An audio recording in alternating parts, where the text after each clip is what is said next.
നമസ്കാരം. മലയാളി വാർത്തയിലേക്ക് സ്വാഗതം. സാമ്പത്തിക പ്രതിസന്ധി രൂക്ഷമായ കേരളത്തിന്റെ നിത്യചെലവും അതുപോലെ തന്നെ പ്രതിസന്ധിയിലേക്ക് നീങ്ങുന്നു എന്നുള്ള വാർത്തകളാണ് പുറത്തുവരുന്നത്. കടമെടുക്കാൻ പോലും വഴികളില്ലാത്ത അവസ്ഥയിലാണ് സർക്കാർ ഇപ്പോൾ. ഡിസംബർ വരെ വെറും 3700 കോടി രൂപ മാത്രമാണ് കടമെടുക്കാൻ അവശേഷിക്കുന്നത്. 3 മാസം 3700 കോടി കൊണ്ട് എങ്ങനെ തള്ളി നീക്കുമെന്ന് ധനവകുപ്പിന് ഇതുവരെ വലിയ എത്തും പിടിയും ഒന്നും ലഭിച്ചിട്ടില്ല. പിന്നെ മാത്രവുമല്ല, ഇനി ഓണക്കാലമാണ് വരുന്നത്. ഓണം ആഘോഷിക്കാൻ പോലും പണമില്ലാത്ത അവസ്ഥയിലാണ് സർക്കാർ. ഡിസംബർ വരെ 21,253 കോടി രൂപ കടമെടുക്കാനാണ് കേരളത്തെ അനുവദിച്ചിരുന്നത്.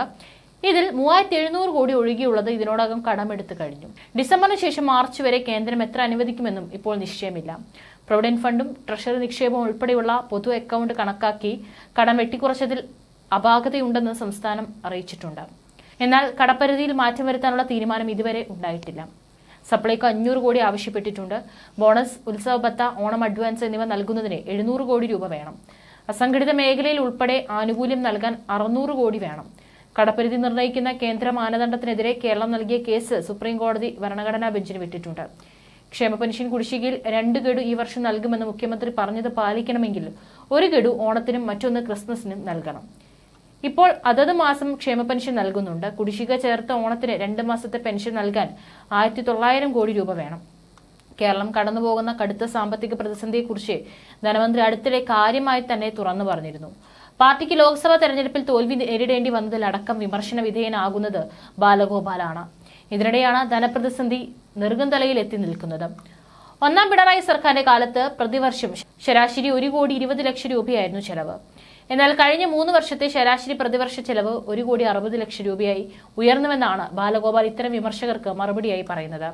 കേന്ദ്രത്തിൽ നിന്നുള്ള വരുമാനം പ്രതിവർഷം 57,000 കോടി രൂപ കുറഞ്ഞിട്ട് പോലും ചെലവിൽ 40,000 കോടി രൂപയുടെ വർധനമാണ് ഈ സർക്കാരിന്റെ കാലത്തുണ്ടായത്. ഒന്നാം പിണറായി സർക്കാരിന്റെ അവസാന കാലത്ത് നടപ്പാക്കിയ ശമ്പള പെൻഷൻ പരിഷ്കരണത്തിന്റെ ബാധ്യത മുഴുവൻ ഈ സർക്കാർ ഏറ്റെടുത്തു. കോവിഡ് കാലത്ത് ശമ്പള പെൻഷൻ പരിഷ്കരണം നടപ്പാക്കിയ അപൂർവം സംസ്ഥാനങ്ങളിൽ ഒന്നാണ് കേരളം.